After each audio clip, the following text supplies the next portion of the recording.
Welcome into the Inside Bassmaster Podcast, episode 205, and it is the first preview of an Elite Series event for 2026.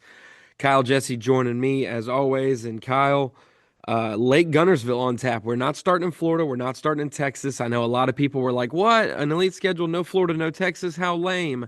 Yet last year, they're like, you guys are always in Texas and always in Florida. It's half the schedule. So this year, no Texas, no Florida. We start in the state of Alabama. We get Guntersville and Lake Martin back to back, two totally different fisheries, back to back weeks, both impacted by these winter storms and the winter weather we've had, which for the most part wasn't super cold for this winter period until this last 10 days when it's kind of gotten really cold in a lot of regions that didn't really expect it. So excited to start the elite season. We've got 11 newbies, we could say, 10 rookies, one veteran coming back to the elite series to make up our field. And for the most part, top to bottom, a stacked elite field once again.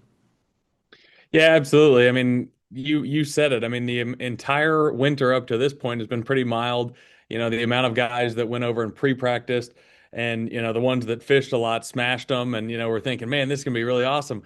And it probably still will be awesome. I'm sure the fishing will still be good. Guys will still catch them. They always do. And in a place like Guntersville, they're going to catch them. But I will say, by the time those guys are going out for the first day of practice, they will probably have wished they were in Florida given the weather circumstances. But definitely going to make for an interesting tournament. Definitely going to be obviously interesting from the standpoint of no forward-facing sonar. I know a lot of people are excited for that as well. But ultimately, yeah, looking forward to it. It's going to be different this year. Yeah, looking at the weather, I talked to Tommy about it on the live well this morning that we shot. That'll air, week of the tournament as well. The lows for practice through the tournament, the first through the eighth, it starts out as cold as it's going to get. Lows in the teens, 13, 14 degrees for the low, highs just at freezing on first day of practice. Chances at times for maybe some snow or precipitation that day. Very little, but if it was, that's the weather that's going to produce it. Um, Monday, their high is 45, sunny though, so it's going to probably feel a lot better. And you can see the correlations in the highs as the wind changes. Sunday, we've got a dead north wind. You got highs in the 30s, lows in the teens. You got a southwest wind on Monday, highs 45, lows teens. A straight south wind coming from the south on Tuesday, and the highs are in the 50s and the lows are in the mid to upper 20s. So you start to see that, and then we get to the weather that we're probably going to have all tournament, which are basically lows in the upper 20s and highs in the 40s to 50s, and it kind of settles out. So the most consistent weather that Guntersville will have is actually going to take place during the event, it looks like, based on some different readouts and forecasts. So Lake Guntersville, first stop of the Bassmaster Elite Series, the FXR Pro Fish Bassmaster Elite. And what do we have, Kyle, roster size wise? I just know we had 11 coming in. Is it 102 or is it 101? 101, I believe. 101. 101. I knew it wasn't 104. But yeah, welcoming one extra person in qualification wise, and having two that were on the roster last year who dropped out, no longer return, and then one deciding to step away and retire, Ray Hanselman. I think it works out to be like that a little bit. And so 101, and I was talking to Tommy about this. 17 of the 101, 17 live in the state of Alabama, and so 17% of our lead field Alabama. And I'd say about half of those guys would call themselves Tennessee River guys, where the other half are like Coosa River anglers. Yeah, I mean, there's always going to be a big number of Alabama Elite Series anglers, whether they grew up here and are from here originally, or if they moved here, similar to Andrew Loberg, guy like that. The one thing I have learned from living here in Alabama the last few years is these guys travel and fish all of the lakes, whether it be during the Alabama Bass Trail type events or just fishing local tournaments. They certainly fish all the lakes. So I mean, you look at guys like Tucker Smith, he grew up fishing the Coosa River, would probably claim himself more as a Coosa River guy over the majority of his life, but now lives up in Guntersville. It is obviously the prized possession as far as fisheries in Alabama. Certainly one of the most notable fisheries in the entire country. But In Alabama, that's where if you got an entire day to go somewhere, it doesn't matter if you live in Mobile, you live in Birmingham, where you live, that's where you want to go spend your day. And I think the weights obviously should reflect that by the end of the tournament. You're saying people in Mobile won't go up to Lake Tuscaloosa and call it a day? They're gonna go Probably past drive there. right, probably drive right past it. I mean, there's other places around that area that would be perfectly suitable, but Lake Tuscaloosa itself, as Justin Hamner once told me, there's certainly other places to fish there besides Lake Tuscaloosa. But I have fished there before, and we caught some bass. I think didn't he say that it was like a 5 bass limit Hamner caught there, and it was like 397 in a tournament or something, and they did all right. But that's neither here nor there. But But yes, Guntersville, if you can master Guntersville, you can make a living in the state of Alabama. Like if you can fish Guntersville and be good there, there's so many tournaments, so many big money tournaments as well. And so, a little bit of a forecast because of the BPT event that was there a few weeks ago. A lot of anglers basically have somewhat of a blueprint of either areas that they don't have to check out as thoroughly because they see the fish exist there. They kind of get a preview of it. But the North Saudi region was a big factor in that tournament. We talk about all the time if there's vegetation, if there's current flow, and which bridges are going to factor. And it seemed like the vegetation and bridges were that North Saudi general region because there wasn't a ton of current flow. With all this rain, and even though there wasn't ice and snow at Guntersville, all of it north of there has to get there at some point. And so those lakes start putting out more water and you're going to flow some color into Guntersville. They've been pulling current yesterday, today, and in the future. So leading into practice, there's going to be more color and more current in Guntersville than there has been the last month, which is a good thing because stale, cold, clear water would have made maybe for tough conditions at times. Could be much more of an aggressive bite, and anglers really dial in stuff quick. And then if it changes during that week of weather of the elite event, they'll have to like change their game plan or adapt.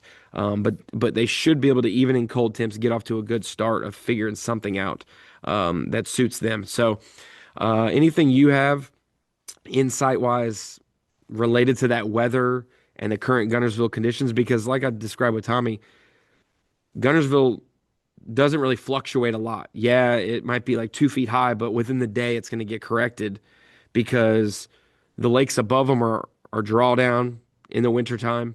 And then you've got the Pickwicks and the Kentucky lakes that are drawdown, but they can absorb a lot of water when all these snows and big rains happen. So Guntersville's got to kind of stay in a region, which is why also the grass has the best chance to grow and stay because it's not always changing so much. Yeah, I mean, I don't really have anything to add as far as what the reports I'm hearing because of course when this podcast is coming out is prior Yeah, to it's when official practice right there in starts. the middle of the second day of practice. Yeah.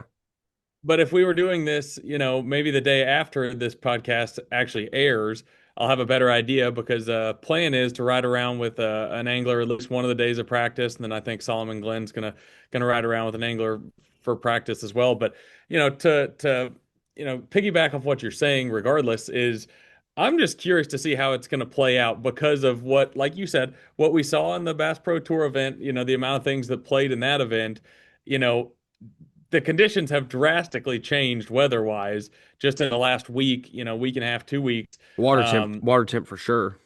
100%. So, the amount of guys that were catching them in grass, you wonder how that bite's going to be affected. If the bridge bite is more stable, yet it's going to be more crowded, of course. There's a lot of bridges and places that will play, but that's not a pattern that, 80 guys can run because they're just going to run out of real estate essentially. But, the offshore bite, I'm sure was going to play. You'd have to think a jerkbait's going to play just based on the cold weather, the fact that it typically always plays there, irregardless of time of year. But that's what I'm most excited to see is just what pattern is going to prevail based on the conditions. Because, like I said, I get the sense that a lot of guys did pre-practice here, just based on spending some time up there and seeing a lot of boats, talking to guys, and it seemed like the reports were all so good. But it just makes you wonder if not that pre-practice is always used to try to figure out the exact pattern, because a lot of times that's just a worthless cause being that far away from the tournament, but with the more mild winter to that point, you thought, well, maybe some of this stuff will hang on between now and then, of course, but the weather change basically threw all hopes of that for those guys out the window. So very interested to see what patterns are going to prevail. And if if the guy that wins has to do multiple things, like it's not just a one offshore spot deal or, one grass line, you have to mix it up. It's going to be an interesting thing to keep an eye on. Yeah, it kind of feels like at Guntersville, places that have big bass, that you have to find where the active group of 5+ pounders are. You know what I'm saying? Like you have to find that. And in that week's tournament, it was in that northern portion of the fishery. You think about the south winds blow and that the south facing creeks on the north end of lakes always warm up quickest. And so for some of these with the big fronts that we've had, Spring Creek might be a whole lot colder, and Browns Creek might be a whole lot colder than some of those northern lakes, northern creeks that face to the south. And so you just wonder at what stage or these fish that are up there, the big groups of 5 pounders, they're not going to go swim out to the main drag. If they're around the mouth of a creek, you got to imagine they're kind of just going to stay.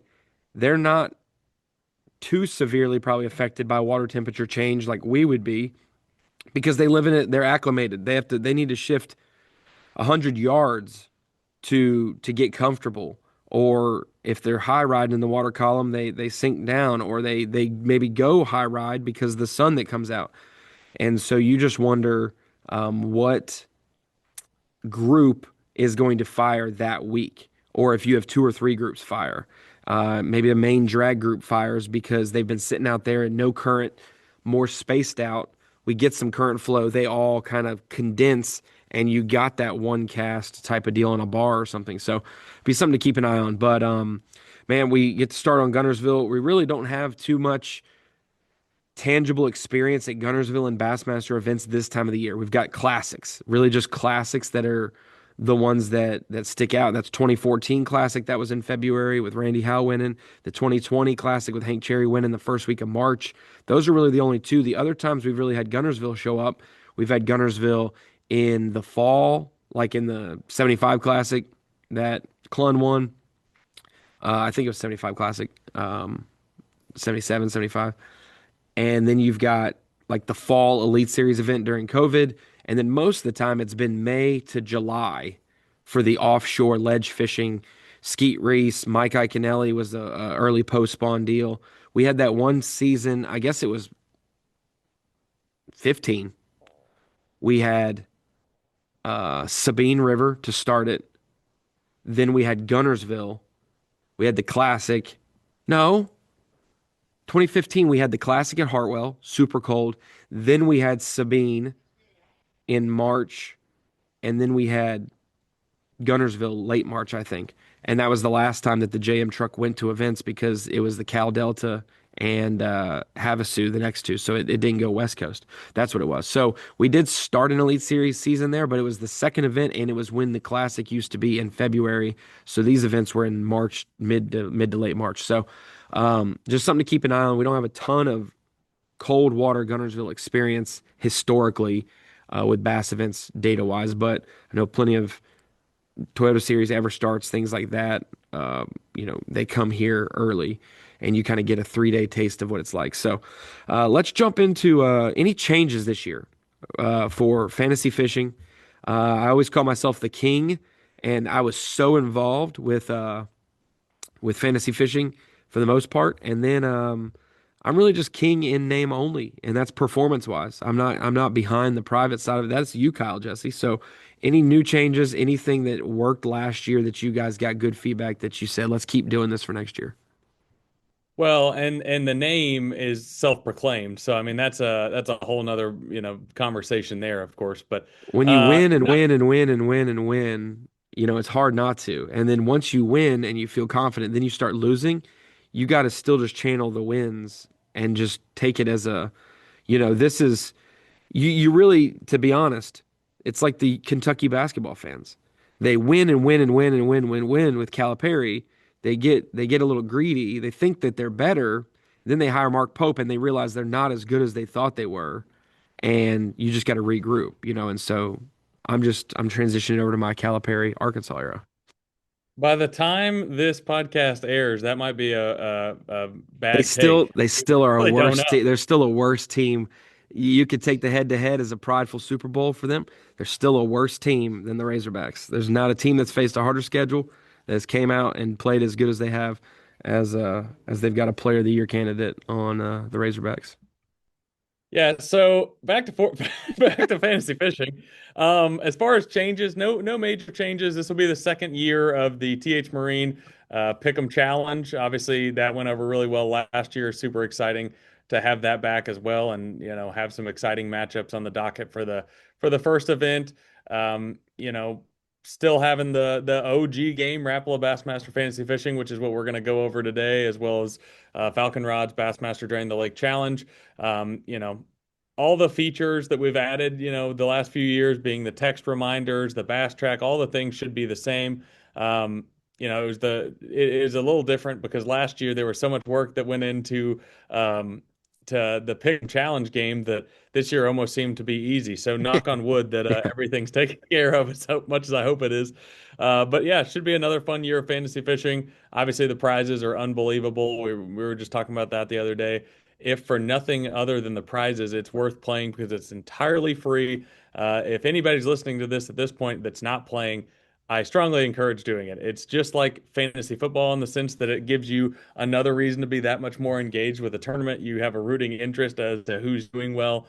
It's super fun to play. The group feature obviously is a big deal. You can play with all your friends, your buddies. You can join Ronnie's dumb group that everybody beats him, even though it's called Ronnie Beat Ronnie Moore. Have you joined it, Um, Kyle? Have haven't you got joined around it? to it yet. Okay, Haven't well you got need to around to join it it. yet. But I'm right sure. now there are 67. I started it yesterday, so I started like middle of the week prior to the first elite. So late start, but there's currently 6, 7. Sorry, I had to do that. There's 67 people in the group right now, Kyle. You could be number 68. Change that right now and join. Yeah, we'll see. But in addition to, like I said, playing with groups you want to play with, your friends, your coworkers, whoever it may be, there's a ton of groups that offer, prizes and groups like Tackle Warehouse. I know that one's always a big one. That, like I said, give away great prizes. So free to join. I strongly encourage you doing so. It's a lot of fun. And Ronnie, if it wasn't for fantasy fishing, I don't know how much more we'd be doing this podcast because we're all about fantasy fishing here. Hey, it works that well. Sorry, I got to take a pic for the gram so that everybody believes me. That way we have 6, 7 in the group right now. We're normally at 6,700, but like I said, I started it way late. So, anyways, well, Kyle, let's jump into it. And I'll say this: I think that fantasy, at least on the Drain the Lake portion, could be significantly easier this year based on the schedule with forward-facing events and non-forward-facing events. It's not a guarantee that guys who hate the technology will do well in those events without it, or those who love it and are good with it will thrive in the event you pick them in.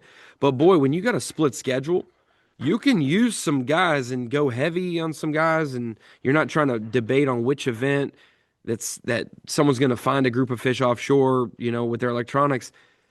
They could do that in those other ones. But boy, there's some that should be in wheelhouses where you can more accurately predict the winner this year than you could before in the past because you don't know which event someone could win. So I think I that will think make it that's a little different. That's true on paper, but I feel like every year fantasy fishing's like the one thing that proves to you, or at least proves to me, and I feel like most people that play, is that whenever you think there's a for sure thing, it almost always happens that it doesn't work out that way. So Well, I think on that this paper, is the year that it's going to shock people. Like people expect it to be like, oh, a scoper or a traditionally younger guy that's going to do well. This is the year they're going to explain to the world about as clean, calmly as they can that, hey, we know how to catch them without the technology. And then the other guys who have maybe been struggling, maybe mention a few of those. Like I've got a guy on my team that really, since the technology has taken foothold, hasn't really done great that we expect.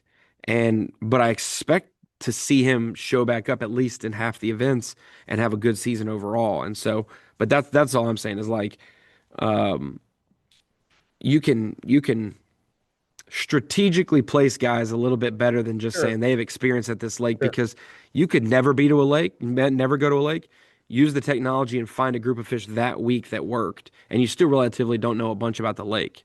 But now it's a little bit more map study in those events maybe that doesn't feature it. So first event, no forward Sure. facing sonar. The Lake Martin event, second event will have it. So no forward facing, then forward facing for our first two in Alabama. Yeah, absolutely. Ronnie, do we want to kick this off on Rapala Bassmaster Fantasy Fishing? Go through our picks and see where we're at on that. Yeah, totally good to do that. Let's go. Did you say Rapala Fantasy Fishing? Let's do that first. Let's let's do it. Look, I'll hold kick on us just a second. off. Sorry, I gotta look at this.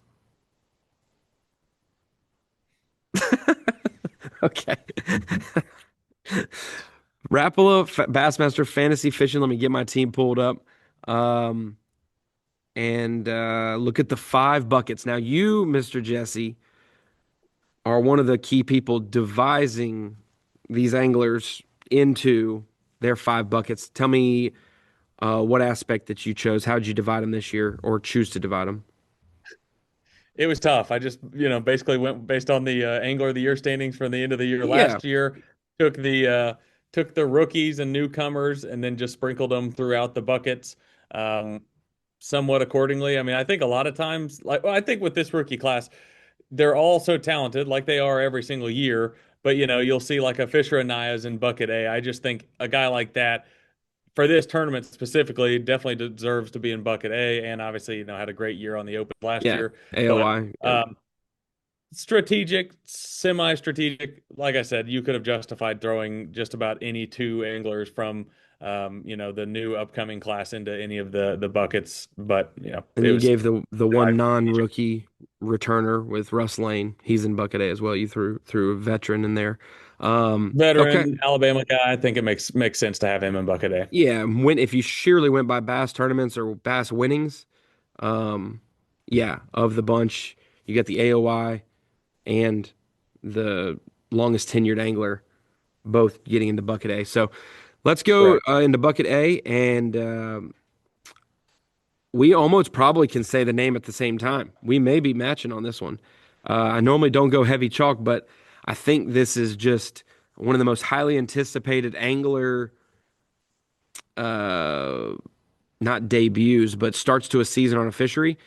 I got Jordan Lee, Lake Guntersville, Jordan Lee, uh, veteran but younger angler in the scheme of things, and isn't necessarily all pro technology. So he's ready to fish his home lake without it, that he's probably fished a billion casts on in his lifetime without technology on the boat. So I got Jordan Lee. I don't care what percentage. I'm probably going to pick him this week and ride that horse. So I actually went with a different train of thought here in bucket A. I mean, there's three guys right off the top of my mind that you can look at and say that they're kind of chalk picks. Obviously, Jordan Lee taking up, 26.8 at this point, player percentage, Tucker Smith 25.7.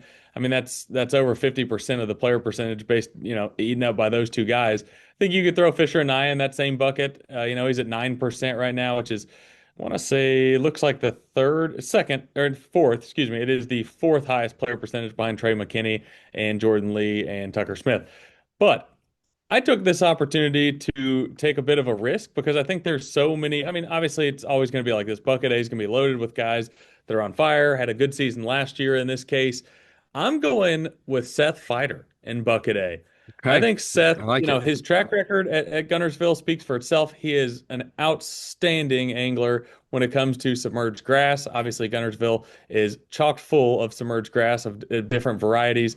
Again, his history here. You look at that 2020 Classic. I want to say he finished fourth in that one, I believe. Fourth. Uh, Fourth. yeah, I got to yeah. ride with him on the So, final day of practice in that one. I chose to ride with him, and he did work in some juicy areas, and he caught a 7 pounder on that final day of practice and was like, I made one too many casts, but at least I'm confident now, so it's good. yeah, I just think that again, this is like a calculated risk. That's not me saying that I don't think that Jordan Lee and Tucker Smith, Fisher and Trey McKinney's, all these other guys are not going to catch them.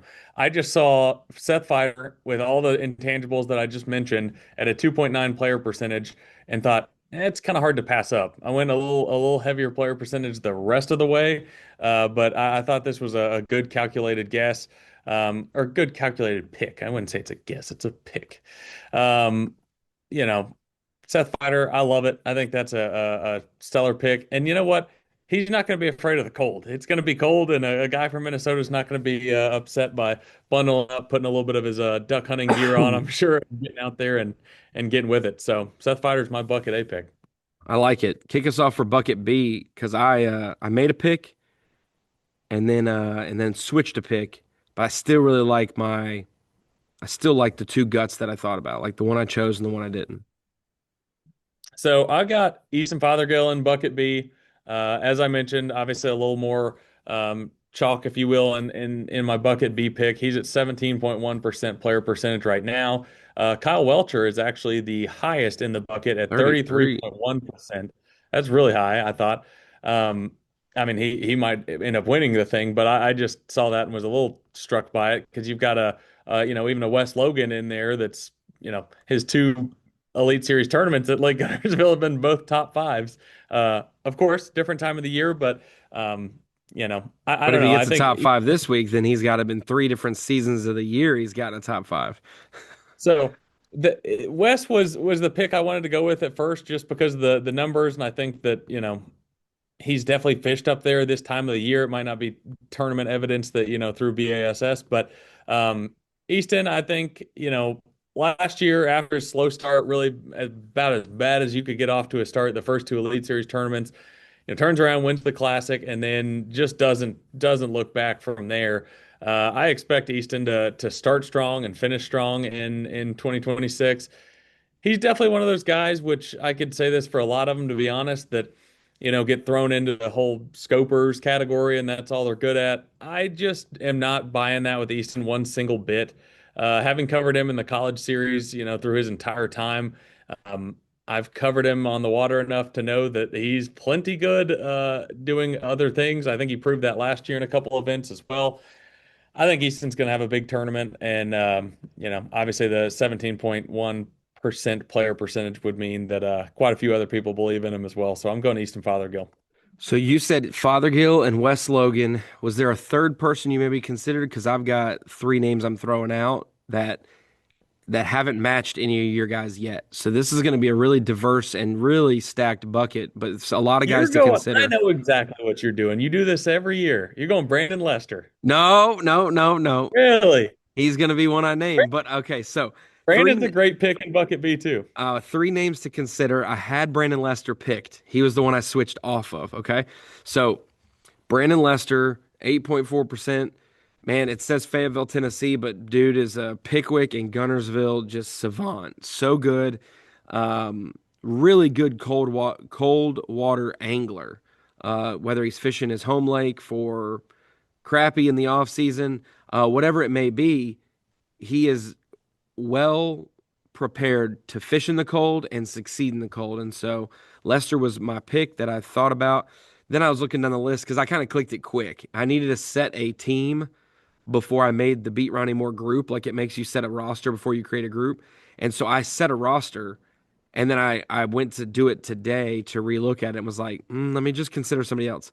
So my consideration, I'm switching to Brian Schmidt because uh, of the success that guys like him have had at Guntersville, the fact of the submerged grass situation that is prevalent at Guntersville.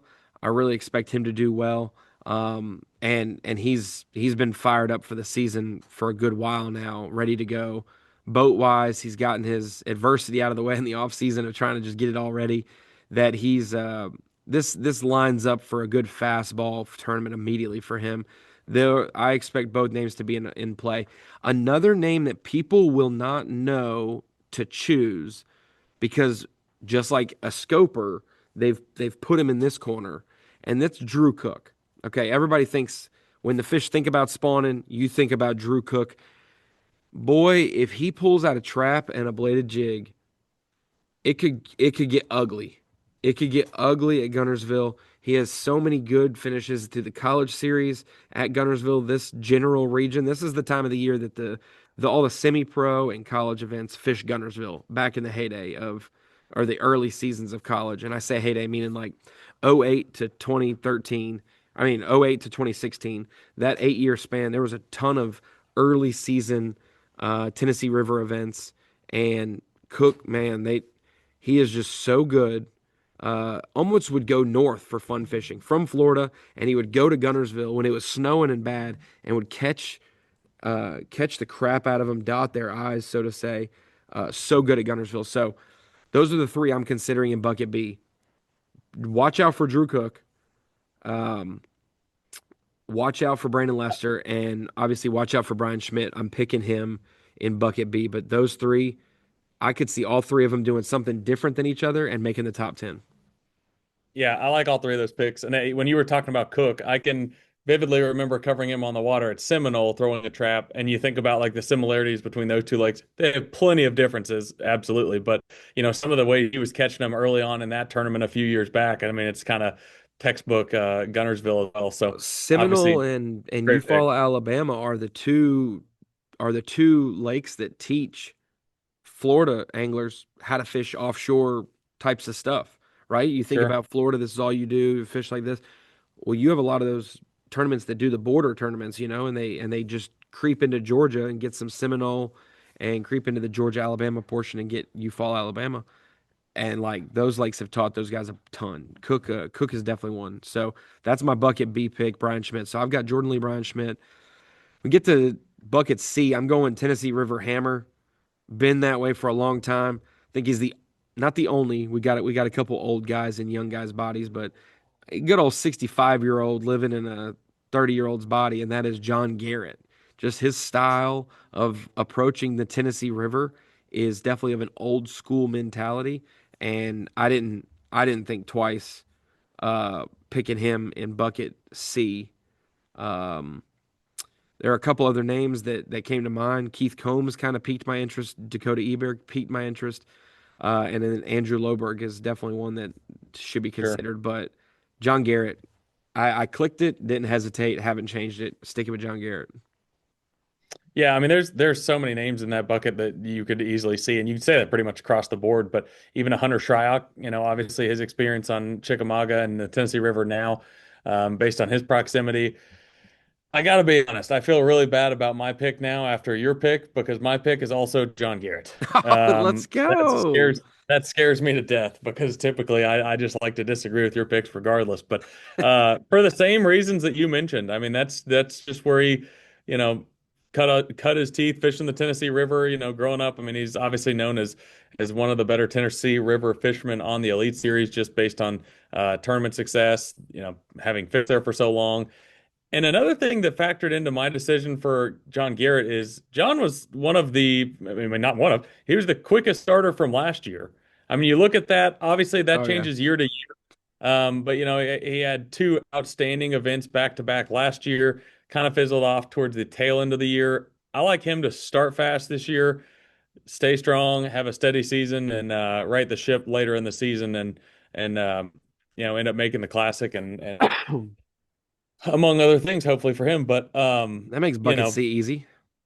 yeah, and there's not a whole lot to explain. I mean, you already pretty much explained it. I was just sitting there rambling because I had nothing else to say. You pretty much said it. No, I mean, like I didn't think that would be the one we'd match on. Maybe we match in bucket D and E. I'm not sure. If we did, crazy, because went a little off the beaten path from what people would expect, but it lines up with things I've said in the past. And so, give me your bucket D pick so I can copy you, or we could be different.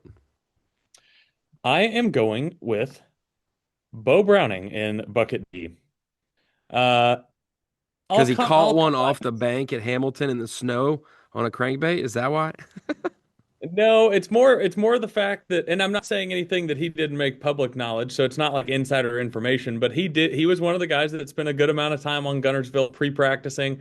Had the opportunity to talk to him a few times about that. It went really well. I think he's obviously fished Guntersville plenty of times in the past, But really, the main thing for me is even beyond that is I think that any tournament where you can potentially throw a chatterbait in any circumstance possible, whether it be above grass, whether it be, fishing it down the riverbank, whatever it may be, I think Bo Browning's always going to be a player in that style tournament.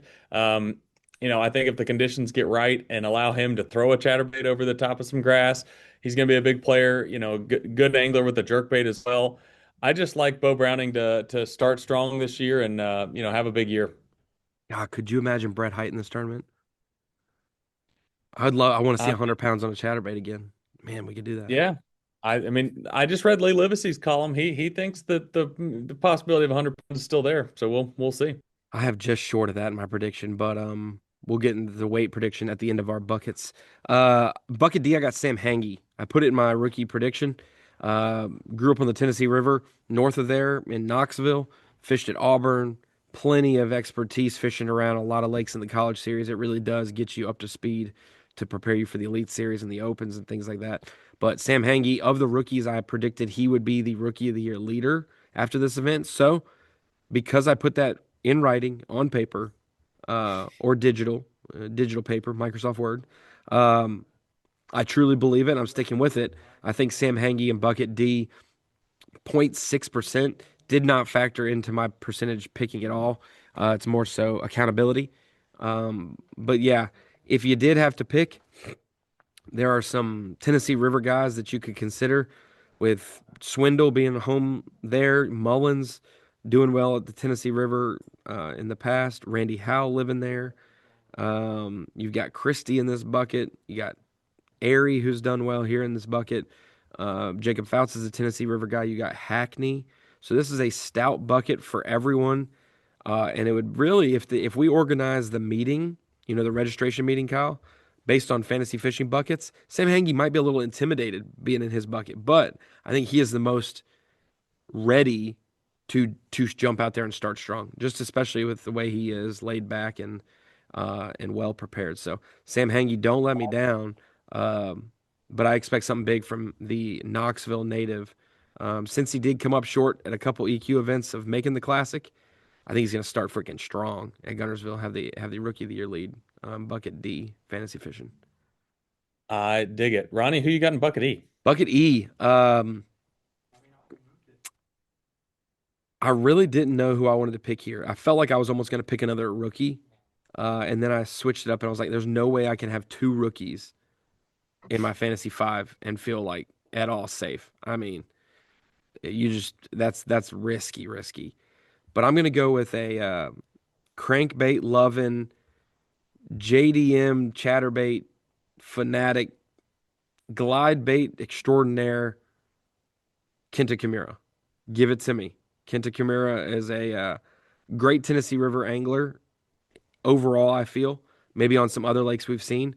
Um, and man, him around grass early in the season. We've seen it in Florida at times, but when it's either 100 degrees out and it's a grimy river, I expect him to factor. And then when there's some early season grass involved, I like Kenta. And he's also one of those psychotic guys to break in his boat in a snowstorm and stuff. So I know he's not really worried about the weather. Plus, he stays warm with all those Red Bulls and the heaters that he's smoking. So Kenta, my pick. JDM chatterbaits, big old treble hook crankbaits, and some glide baits to boot. Yeah, so bucket E, I'm going to go with another Tennessee River guy, obviously further north. I'm going Matt Robertson. Obviously needs to have a big year this year. Um, you know, Higher player percentage, 17.1. You look at the player percentages across this bucket. Steve Kennedy at 14 and a half. Hank Cherry obviously makes perfect sense given his classic win. Same general time frame of the year, obviously a little bit earlier, or a little bit earlier this time around. So I like a handful of names in this bucket, but I'm going to go Matt Robertson. Obviously has a flair for the dramatic, likes to go big. I think Guntersville is a place you can certainly do that. And again, his prowess on the Tennessee River, I like Matt Robertson. Oof, Maddie for me is like getting in that Carl and Steve Kennedy territory where it's like I've got to pick them wholly expecting 101st and pleasantly surprised if they hit where I think, just because they do go for it, and it's Yeah, sure. man, it just hadn't worked out lately for Matt. And he could be focused on fishing and still be a wild guy and try to go 100 miles away on the Pascatank River and spearing waves all day. Like you just don't know. But Guntersville, it's a little more self-contained. Cool. Well, my five guys, let's go through them. Jordan Lee, Brian Schmidt, John Garrett, Sam Hangy, and Kenta Kimura. I've got a winning weight of 96.7. 96.7. There it is again. Sorry. I dig it. I dig it. So my five in Rapala Bassmaster Fantasy Fishing: Bucket A, Seth Fighter; Bucket B, Easton Fothergill; Bucket C, John Garrett; Bucket D, Bo Browning; and Bucket E, Matt Robertson. Right now, I'm a little bit lower than you are, and I think this is just based on the weather. I'm going 91.5. I'm going a little lower than So that. so scary I when they're hope I'm wrong. man, when they're wearing I mittens or like they got the fold over gloves that are like the finger gloves with the mitten part at Guntersville, dude, it's like 31 pounds could be sitting right there. Like it's just that's what I see is Yeah, like, man, I you're didn't right. want to dip my hand in the water, but for an 8 pounder I did. Like I just feel it. I dig it, but I don't know. I'm always the one that's a little less optimistic, and I think I do that. I say this every year, but it's more like a reverse psychology thing. I hope it takes 115 pounds to win. I really do, but it just makes me wonder with the amount of changes we've had in the weather, um, you know, What it's gonna adverse do. conditions. I mean, regardless, when you're looking at practice, when it's that cold and like you said, like projected wind on some of the days, like you just wonder how like promising of a practice a lot of guys are going to have just based on the mental factors and all the things. Like I said, I hope they smash them. I think they will, but I don't think it's going to get closer. I don't think it's going to get as close to 100 pounds as some are predicting, and we might be able to clip that when they catch Well, 115 pounds. it's a little bit of a Totally bummer wrong. because before the coin flips, I was like, man, you could catch 120 pounds that time of year, 100%. and you still can't. I still believe in the lake that you could, because when it's special, it could be special for a guy for sure. I It's also if you find that special spot and it's two of y'all, it just becomes a lot less special immediately, and so, um, we'll keep an eye on that. But let's go over to TH Marine Pick'em. Give me the matchups real quick, and then we'll go bang, bang, bang, bang, bang. We're going pick 'em. Let me get the pick 'em page. I thought we were going for Falcon No, rods. we're gonna end it with Drain the Lake. I dig it. I dig it. That's pretty much our strong suit these days is drain the Forever lake hold your anyway. peace. So Yeah, might as well save it for the end. pick 'em and stick All 'em. right. So, like I said, second season of the TH Marine Bassmaster Pick'em Challenge. Going to be another fun year doing this. It Matchup was really number one. fun, Kyle. Like I'll just say, it was really fun. Uh, it was very hard to do well in. I think I got like It's tough. 65% of the picks right and was like 98% or 95%, something like that. Like I don't know what the final tally was. I totally forgot to look up the Mississippi River, but like I feel like I did really well. And I didn't like I did really well percentage wise amongst people, but I didn't pick 98% right. Like I picked 65 to 72% right? Yeah, it's very difficult. I think that was one of the main things we talked a lot about last year before we even went live with the game is like how hard even the developer we had, he asked like how hard is this going to be? Like is this going to be hard or is it going to be easy? I'm like I don't know. Maybe it ends up being easier than I think, but like we're going to make the match as challenging as possible. And I had a handful of people. I think I ragged on him last year a decent bit, but Tom Abram claimed to me like he was going to get them all right and it wasn't even going to be hard. Like, it was going to be easy. And I don't even think he was close. I I mean, don't not even even close. I don't even think Tom can count to seven, so that's the hard part for him. Like he was only inputting five predictions. So Could be, but obviously a ton of fun last year and looking forward to doing it again this year. Should have plenty of intriguing matchups. But going off of the first term of the year, Lake Guntersville, matchup number one, we're gonna run it back. Chris Johnston versus Trey McKinney. Obviously the episode three.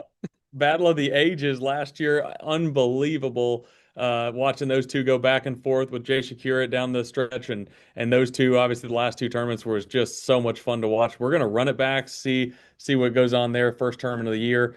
And matchup number two of the big names, obviously, we haven't even mentioned, which seems crazy to this point in the podcast, Whoa, I between said Jared both their Winchell. names. I said both their names. Don't you worry. Well, Go ahead. Ronnie, I don't listen to you, so that's probably why. Matchup number two, old Gville Hammers, and not old, like old, like old Oh, Bob Bob Downey, Downey. There like you go. old. There you go. Yeah, There you go. not old. So let's get that clear. Gerald Swindle versus Randy Howell, two guys in the field that have Guntersville, Alabama underneath their name. Obviously, have spent plenty of time on Lake Guntersville. Classic win there. G-Man obviously spent a ton of his life up there, of course. Matchup number three, we got past EQ AOYs. Two of the young phenoms. We got Easton Fothergill versus Fisher and Naya, two Alabama residents now. Should be a fun matchup. Matchup number four, I think we did this last year, maybe with different anglers, but we're going with the Iron Bowl. We're here in Alabama, might as well do the Iron Bowl. Got Steven. We got Steve Kennedy and Scott Canterbury. It does say Steve Kennedy, Steven there. It obviously, does say Steven. I So did. Well, it says his name on there, and I just read it straight off the screen. I was like, what am I doing? Steve Kennedy, Auburn, Alabama. Scott Canterbury, one of the bigger Alabama fans you'll ever meet, matching up in matchup number four. Matchup number five, rookie battle. Tristan McCormick versus Aaron Jagfield. I think that that's going to be an interesting matchup. One of those where it's like, I don't know. We'll see. Obviously, Tristan McCormick being a Tennessee River guy, it looks like an easier pick there, but Aaron is an absolute stud. So it's So what going to be made you interesting to see pick there. of the rookies? What made you pick those two? I could see why Tristan, Tennessee River guy, but why didn't you pick Sam Hangy? Why didn't you pick any other rookies to replace Jagfield? Because Michigan guy, like you wouldn't expect, like unless he's done good at Guntersville, I don't know about. So here's what I did. And if you're watching on YouTube, you'll be able to see. If not, we'll give you a recap afterwards. I closed my eyes. I put my hands over my eyes. And I picked a name out of a hat. And you just said Out of a hat of rookie rookies. battle. Let's go. Okay, good, good, So good. I don't know. Ronnie, I had Hey, a good rationale I whenever. just was checking. I didn't know, you know. Look, you start making the matchups if you want, Chief. I don't know what No, you want me to tell what, there's difference in asking a question versus questioning, and I was just asking a question. you. Yeah, whatever. Um, I mean, what's going to be funny is Aaron's going to win that matchup, and then I'm going to be like, that's why I had him picked because we had like 90% of the people fooled in this one. I don't know how that's going to work, but it might. You might. Matchup number six, previous Guntersville Elite champs. We got Jamie Hartman and Caleb Kufal. And Ronnie, if you want me to explain that one, it's because those are the guys that won the last two Elite Series tournaments at Lake Guntersville, hence the name. Ah, nice. So No, they won two of just the quick. last three, but Frank Tally's not on the elites anymore, so I got you Of there. course, Yeah, of course. yeah, Yeah, good yeah. call, good call, good call, good call. Well, oh Last yeah, one. of course. Couldn't put that one on there. Matchup number seven, fast starters from 2025. We talked a little bit about John Garrett earlier in the podcast. Got John Garrett versus Bill Lowen. Both guys started off super hot last year, first couple events. So we're gonna see how those two fare out Cool. for the first tournament at Lake Guntersville. Well, So matchup run one, run it run me back. through. Yeah, run it back. I'm going Chris Johnston in or in matchup number one. I don't I don't Rematch. have a good reason to tell you why. I think Trey McKinney, every time you ever doubt him, he proves you wrong. So he's probably going to prove me wrong here. But Chris Johnston, I don't see him slowing down anytime soon. I think he's going to go on a historic run here. He's obviously already done it, back-to-back Angler of the Year titles. But I got Chris Johnston winning matchup one. I'm with you there.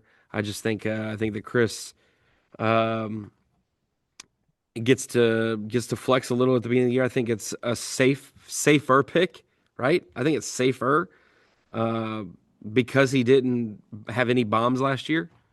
That I expect, a strong start out the gate, get it flowing, lot less risk and worry. Matchup two, Swindle and Old G-Bill Howell. Hammers, yeah. I got Randy Um, Howell. I got Randy Howell as well in this one, and He's that is got no dis two knees that haven't had surgeries in the last that's 3 months. that's That's on. literally what I was about to say. That's the only reason, like otherwise, I feel like it's a complete coin flip, and it still might be. But when you go through something like Man. what G-Man has with two knee replacements, I just think that's tough. I think that coming from somebody that's had multiple knee surgeries on just one knee, I think when it gets cold, it gets even tougher to do that. I think he's going to have a battle on his hands, but I mean, if anybody can overcome it, it is definitely G-Man. So I'm going with Randy Howell in this one, but wouldn't be surprised if G-Man pulls through and surprises as well. Yeah, it's just getting harder and harder to compete at this level if you're physically not 100%. And to see the different adversity he's gone through this offseason with the surgeries is difficult. So Chris Johnson, Randy Howell, first two matchups, we both match. Past EQ AOYs, who you got? So I picked East Fothergill in fantasy fishing, but I'm going with Fisher and I here, and I'll explain why. I'm gonna be right on one of the two. Whether it's You're hedging your with bets. Rapala, yeah, whether it's with Easton on Rapala or Fisher in Pick'em, I'm going with Fisher and Aya in matchup number three. I could easily see that one going either way. That's another one of the reasons that matchup it felt like was very intriguing. Betting on Easton to do well as well, but going Fisher. How about you? I because Fisher is fishing. You know, at least on Instagram, that's the name we got there. I'm watching them right now cycle. I'm sitting at Such's desk here and live, and I'm watching them cycle through all our new graphics and camera angles, and they keep popping me on camera, and it's kind of an Inception deal. But I'm picking Easton Fothergill because, like I said, I stuck to it. I don't think that Fisher's going to have a terrible event this first one, but I don't think it's going to be as monumental as everyone hopes or thinks it will be. I think that comes next week at Lake Martin, so we'll keep an eye on that. I think it's just hard to come out of the gate on your home lake as a rookie with the pressures that might be on him there.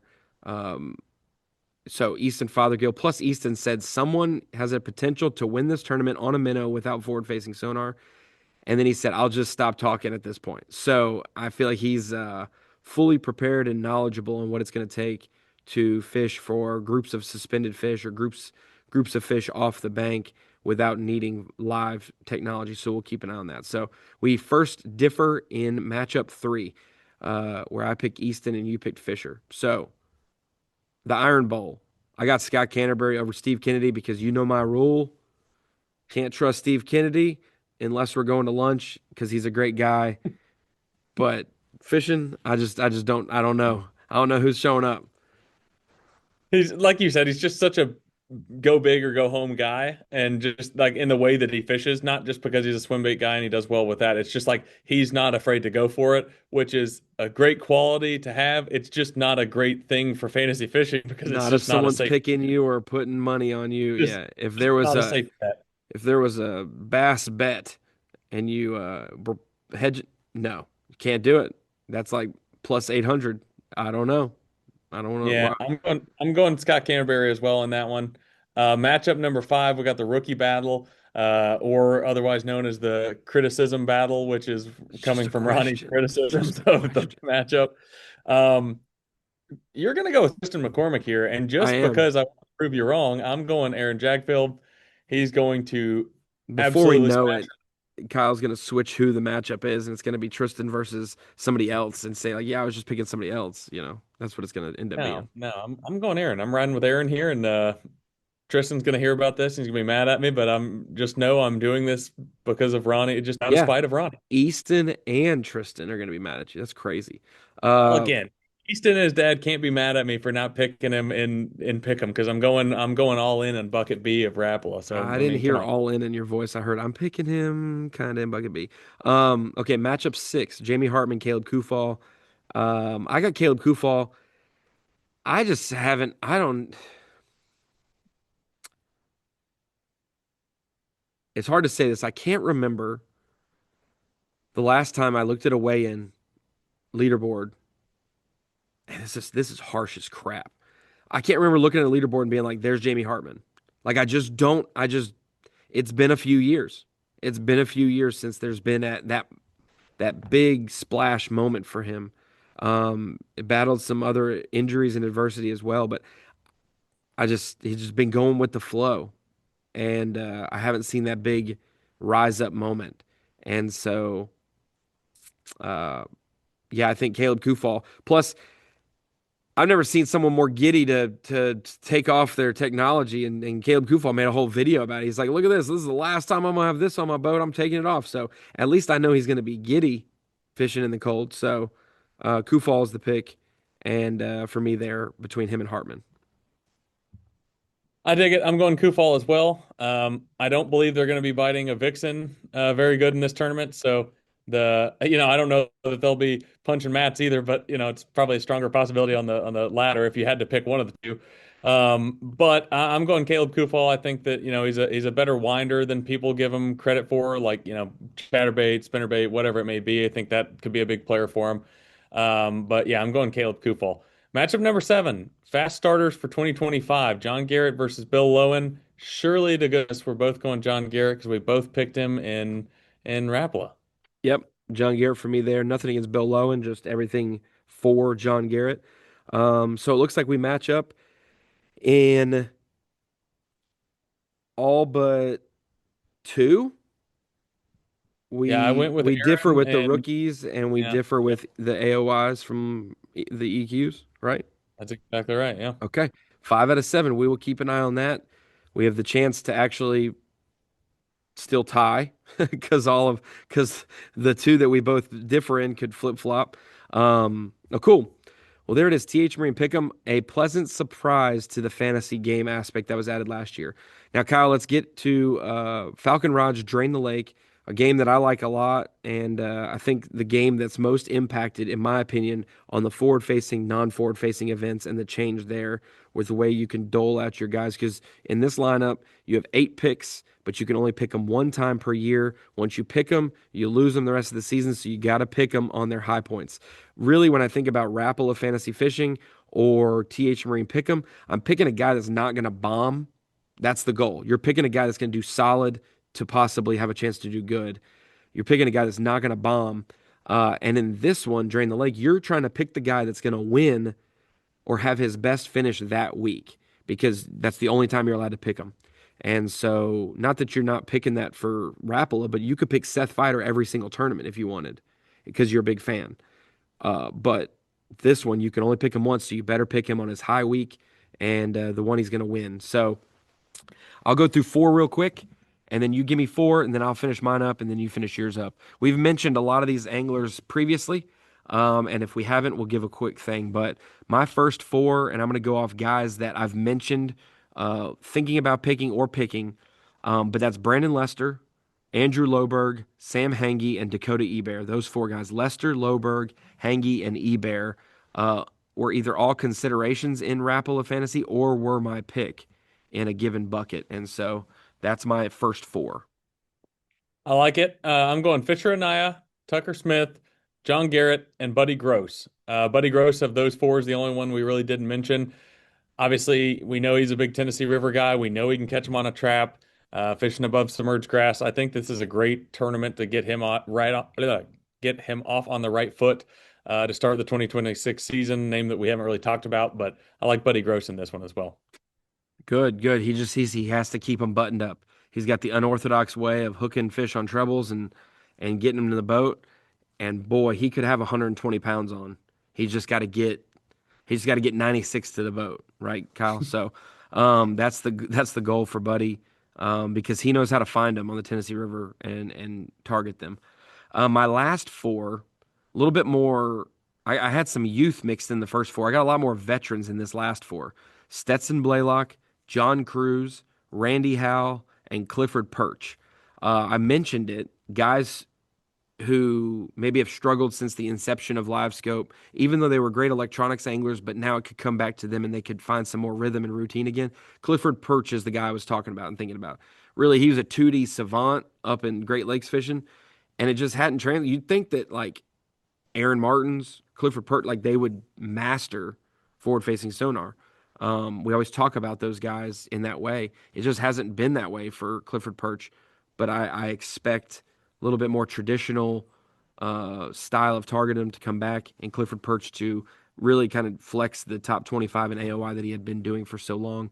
We talked about Randy Howe, Stetson Blaylock, just so solid in cold water tournaments overall. And same goes for John Cruz. Man, he did well in that classic in 2020. And I think that John always starts the year strong. Most of the time, it's in Florida that we're doing it in, but he is a good pre spawn angler. And I think that he gets a good start to his season this year as well. I like those picks a lot. To round out my lineup, I'm going Andrew Loberg, the now local there at Guntersville. Justin Hamner, a name that we haven't really talked about to this point. Obviously, a jerkbait expert. I think that he's going to make that work at Lake Guntersville. Here's a name that might surprise you a little bit: Pat Schlapper. going Pat Schlapper, first tournament of the year. There's obviously other tournaments you could justify for Pat and for really for the entire crew I got here, but I just think he's going to keep the momentum rolling that he had last year. He's had a lot of success on the Tennessee River, Pickwick, most notably, obviously the nation championship. Um, I think he likes the Tennessee River a lot. I think this is going to suit up well for Pat Schlapper, and then I'm going to round it out with Randy Howell, a guy that you had on your list as well. Awesome. So my eight are Brandon Lester, Andrew Loberg, Sam Henge, Dakota Ebear, Stetson Blaylock, John Cruz, Randy Howell, and Clifford Perch. Those are my eight. Use them or lose them, and I'm using them week one Guntersville. I like it. My roster is going to look like Fisher Anaya, Tucker Smith, John Garrett, Buddy Gross, Andrew Loberg, Justin Hamner, Pat Schlapper, and Randy Howell. Coming out firing. I like it, Kyle. All right, well, that's episode 205 and the first Elite Series preview of the season at Guntersville. Man, big bass, cold water, maybe some water stain coming into the system, a little current coming in as well. Cold water temperatures, most definitely one of the coldest water temperature tournaments that we'll have on the Elite Series or have ever had. So we'll keep an eye on that, see if we break any marks there. There's some cold classics in the past, but normally the Elites we're either down south far enough or it's warm kicking off events. So this will be in the top five coldest, in my opinion. But we'll keep an eye on that. Maybe we see a 9 or 10 pounder get caught, and maybe the Century Club without forward facing sonar. It would be the first one since probably that 2019 Lake Fork event. Well, I guess, and no, the Santee Cooper events where Cook was bed fishing and Kufal was around the trees. Um, there's been a couple Century Clubs without it, and we could see one to start the Elite Series without it as well. So tune in February 5th, 6th, 7th, and 8th. Bassmaster.com, FS1 on the weekends. We've got a lot of new things coming in. We talked about the fan cam vote that we unveiled at the EQs last year for Okeechobee. So you'll be able to vote one angler onto the live show on day one. And out of our 6 cameramen feeds, then we've got individual feeds for anglers as well. A group that is running their own feed, and then a group that we will feature through Bass feeds as well. And so in theory, Kyle, about 12 to 14 camera opportunities to view on Bassmaster.com for free. I'll just always put that in there for free. Like there's a lot of work going into this for this to be a for free thing. So should be a good week to start out, and we'll see what growing pains we have. But at minimum, new stuff for 2026 kicking off at Guntersville.